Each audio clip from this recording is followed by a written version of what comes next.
садом, деревья росли, и вот получился вот такой сад.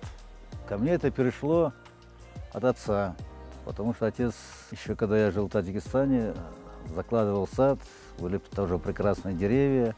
Я смотрел, и мне тоже потом после этого захотелось. Потому что одно дело просто газон, травка растет, а другое дело, когда растут фруктовые деревья, дети маленькие приходят, срывают, теперь уже внуки, яблони и груши, здесь и персик, они плохо переносили климат, болели, поэтому я решил оставить те деревья, которые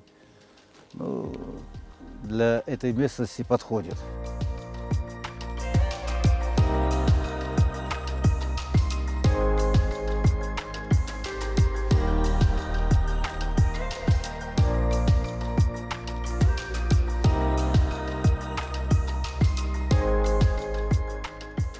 Особенность ухода в том, чтобы не дать ей расти высоко. Потому что это такое дерево, что может достигнуть высоты 15-20 метров. Но если оно такой высоты будет, с нее плоды снимать трудно. Во-вторых, веточки формы хрупкие, поэтому я ежегодно делаю обрезку. Формирую дерево, оно у меня получается приземистым, невысоким, ветви толстые, фрукты крупные, что хурма, что инжир, что зейтун. Они очень капризные деревья. Практически не требуют ухода, если не считать обрезкой. Я принципиально не применяю никаких химических удобрений, потому что мне дороги мои дети и внуки, чтобы они кушали экологические продукты, росли здоровыми.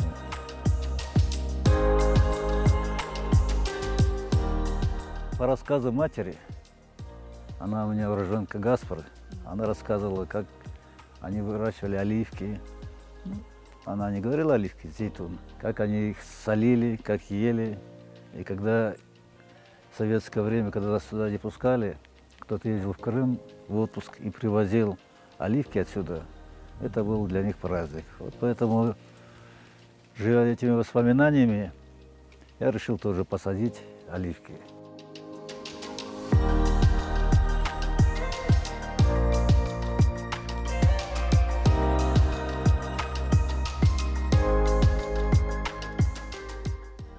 Мы ежегодно собираем где-то около 20 килограмм с одного дерева.